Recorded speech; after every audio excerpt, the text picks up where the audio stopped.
What is up, you guys? This is Mini Superheroes Today. And in today's video, we will be taking a look at the LEGO Marvel Spider-Man set 76059 Web Warriors Ultimate Bridge Battle from the year 2016.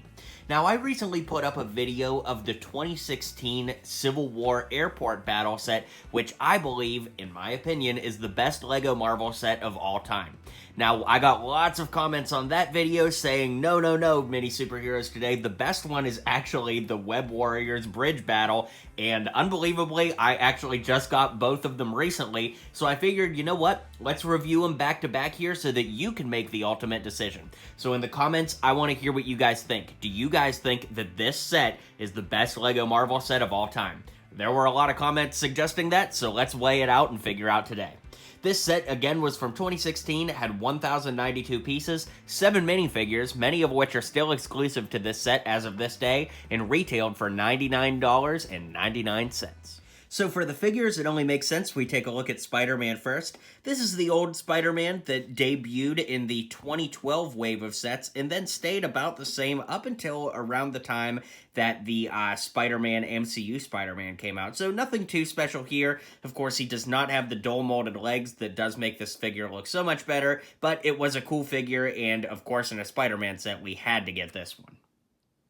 Here we've got the Ben Reilly Spider-Man clone, Scarlet Spider figure, one of the best Spider iterations I think that we've gotten to date, even today. He's got the red legs, as you can see. I love on the sides of the arms the web canister printing that, of course, does come on both arms. Great for making customs, I think. An awesome hoodie printing there, of course, on the front and back. I love the fact that you actually get a hood, too, that kind of goes on there, but there's a hood printed underneath, so it's like he's got two hoods. And then, of course, we have the face, and while I'm talking about that face, I also want to talk about the Spider-Girl figure, because they give you two of the same face in this set. The heads are exactly the same, it's just that on the Spider-Girl figure, of course, you put the hair on there and makes it look a little bit more feminine. So she's a cool figure in her own right too, but the Scarlet Spider figure is definitely better, and I feel like LEGO was like, hey, we're going to make this brand new head, who else could we use this for? And Spider-Girl ended up being the ultimate choice. No pun intended there with the ultimate. No doubt about it, guys, Aunt May is the lamest figure in this set. She doesn't come with any accessories, and she's kind of dressed like, you know, Winter with the scarf on, which makes no sense when you consider Kraven the Hunter doesn't even have a shirt on. Like, what time of the year is this set supposed to have taken place in? Anyways, the Aunt May face can be turned around, and she's screaming on that side, obviously scared, and I don't know, I think I would have rather had a police officer and a taxi driver in this set than Aunt May, and I know you're probably thinking, Mini Superheroes Today, that's crazy. We get cops and, you know, all that in sets all the time. But for the context of this set, Aunt May being here just really makes no sense to me. So, it's a fine figure, but, you know, I don't think anybody bought this set for Aunt May. Alright, so here we've got Kraven the Hunter, which is a very desirable figure today because he's only ever come in this set. We've never even gotten another variant of him since 2016, as of this video at least. So he's a really great figure. I love the, cheetah printing on the legs there. Of course, he's got a great torso with those eyes printed on his vest. I love this big burly piece that goes around his neck, too, to make it look like the fringe of his jacket. He does have a gun here. I don't know if it's supposed to be like a tranquilizer or something. Kind of cool gun, but the head is really great. I used this head for Happy Hogan customs, but they used it again in 2016 in the Batman vs. Superman set. One of the LexCorp guys had this head, which you can flip it around, and he's got an angry face on the back. And speaking of Batman vs. Superman, this hair is also from Superman and Poe Dameron and all of those great characters. Here we've got Scorpion, who debuted in this set, but this exact same figure came in a Juniors 4+ set not too terribly long after this one. So, a really great figure. They definitely captured that classic comic look. I love how they did the backpack piece here, where it's the big scorpion tail that goes onto this neck bracket with two studs on the back. So I really do like that. Of course, the torso printing is nice. No leg printing, but I think he's okay without leg printing. Cool figure, not too much to say about him, but yeah. Here we've got arguably the best figure, which of course is the Green Goblin. Now you can see he's got dual molded legs on the bottom. I absolutely love the pink hue that his costume has. It looks really great. The eyes are fantastic, those haunting yellow eyes. Oh, those haunting yellow eyes, to quote Aunt May from the Tobey Maguire Spider-Man movie. I think she says horrible eyes. Doesn't matter. Anyways, he's got arm printing, which is something unique for Green Goblin. I love the hat piece. I believe that this piece is exclusive, at least in this color for sure. The purple bag is a really nice touch, and then you can flip the head around, and he's got an angry face here. So pretty soon, we will actually take a look at the build and the glider that comes on Green Goblin. Alright, so to start out, let's take a look at some of the smaller elements. So we already looked at the Green Goblin minifigure, but let's take a look at his glider build, which is very, very cool. Of course, he's got that pumpkin bomb there that we looked at, but the glider has these stud shooters on both sides. The wings can be posed up and down, although I think they look good right about there. I really like this nose piece. It is obviously based off of the classic version of Green Goblin from the comics, which is a really, really nice touch, and I just absolutely love this figure and the glider he comes on. So that's his glider. Then we've got this little police cart here, which I think is interesting, but the set didn't come with a policeman, so who's supposed to drive this if you don't have a policeman to put in it? Now, I think most LEGO fans and LEGO builders are going to have a police car, but I think it really should have come with a minifigure. The idea is it can be torn apart or broken like that, so it's a pretty simple little build there. And then we have this taxi, but just like the police car, who the heck is supposed to drive this thing? There's no taxi driver or civilian that comes with this set. Of course, Aunt May comes with this set, but, you know, she's not a taxi driver in Spider-Man lore, so it's a great build. It looks like an old 70s cab, in my opinion, but I just don't like the fact that this set doesn't come with people to drive either of those things. So the other thing I want to take a look at as far as accessories are concerned before we get closer and look at the set up close are these web pieces. Now, these have come in other LEGO Spider-Man sets since this set came out, but the idea here is you take a minifigure, preferably a Spider-Man minifigure, or, you know, Spider figure at that, and you can put this little piece in their hand right there that allows them to hold this piece, and then it makes it look like they're shooting out a web. It's kind of cool. It's not my favorite piece, but it is a really cool thing, and back in 2016, we all lost our minds over that effect. So it is very cool, and that's about it for the accessories of this set, so let's get closer and take a look at the actual build. Alright, now you've seen it in the background of this entire video so far, but we are on to the bridge itself. That piece could get pushed in. Anyways, this set is absolutely massive. Definitely worth the $100 from back in the day, just piece count alone, but there are so many cool little features on this set, so I always like to pick a guinea pig figure. Today it's going to be Spider-Man, since it only makes sense, so you can see putting Spider-Man right there just for scale. This set is absolutely huge. The cool thing I want to point out, and I'm going to do a video on this soon, is the back piece here actually has these Technic pins, so if you bought 2 of these, you could combine them and make one giant bridge, which is incredibly cool. But anyways, you can see it's just a huge build. It's built on these 2 kind of pillars, and the pillars even have hidden rooms in them, so let's take a look at those.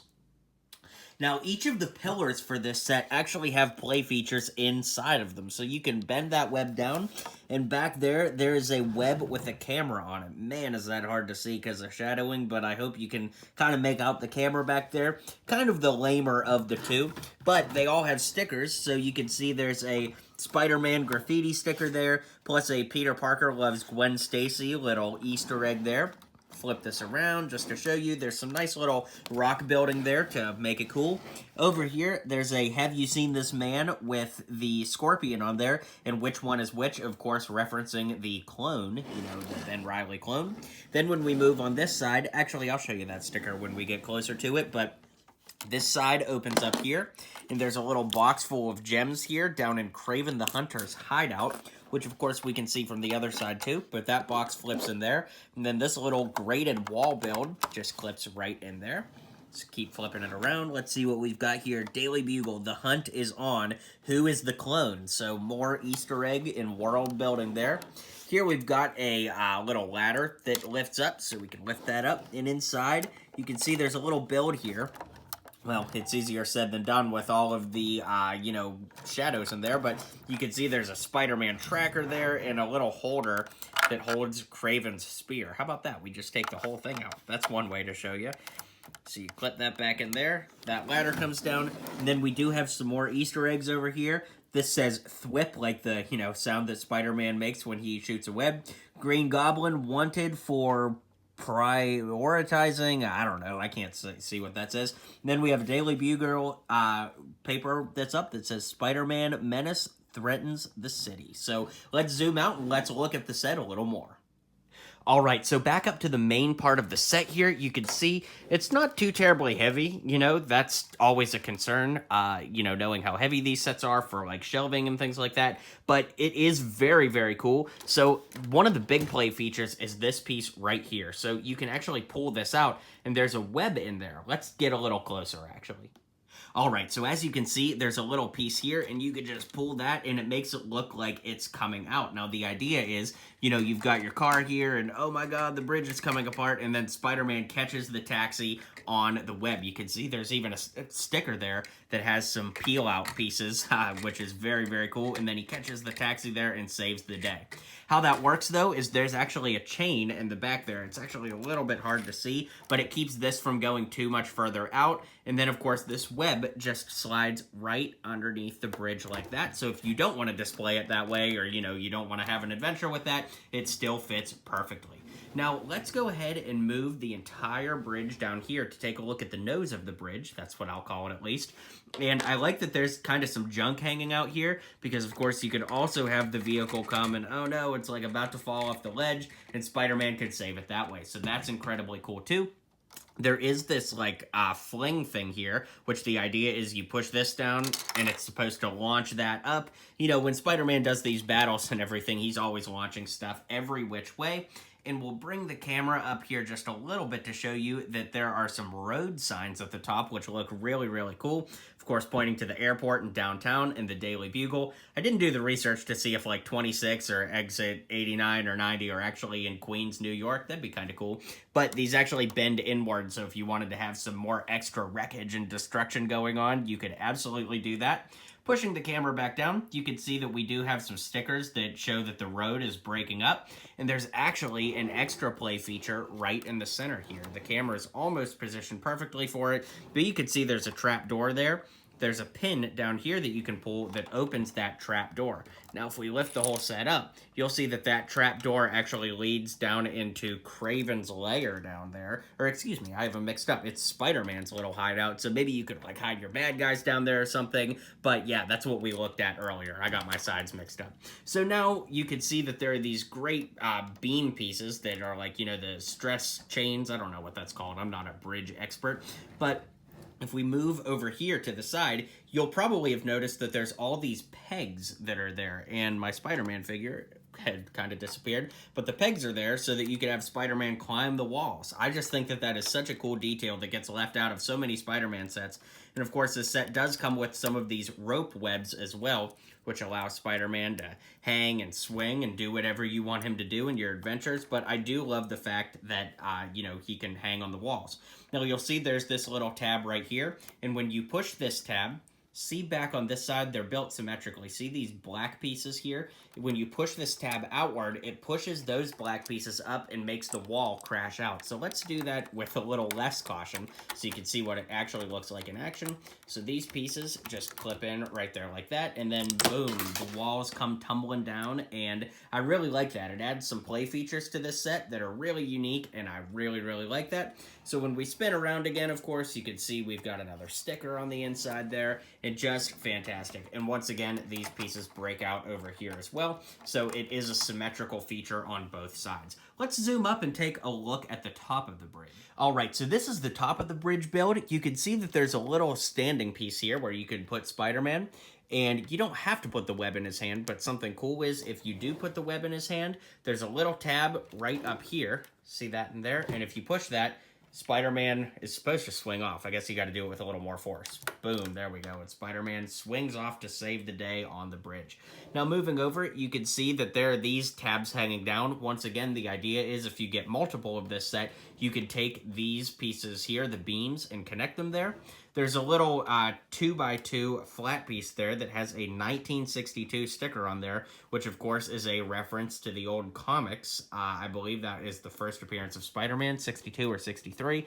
Anyways, there's a reference there with Timely Comics or something. Maybe somebody who knows more than me could say so in the comments. Down here we have a little web that clips to the wall, holds another, you know, rope web. And we do have an Easter egg, or should I say vulture egg up top, because the idea here, of course, is that, Vulture has his little perch. I don't know if this is a throwback or not, but in the old Spider-Man Tobey Maguire video games and the PS1 and N64, you could find little things like this hanging all over that, would reference other villains that weren't necessarily in the set itself. So one thing I want to do is move the camera and push this back. Yeah, there we go. So you can see there's this green Goblin sticker on this flag here, and watch right through here. A web will drop out when you push down this piece. See that web there? So you could catch a bad guy under the bridge or something like that. So that's very cool, and that pretty much rounds it out for the play features of this set. So let's zoom out and I'll give you my final thoughts. Alright guys, well thanks for checking out this video. Like I said, I really want you to drop a comment below and let me know if you think this is the best LEGO Marvel set ever. It obviously has some incredible features to it, but I'm not sure. So let's read those comments and see what you guys think. Don't forget to hit like and subscribe, and I'll see you guys on the next video.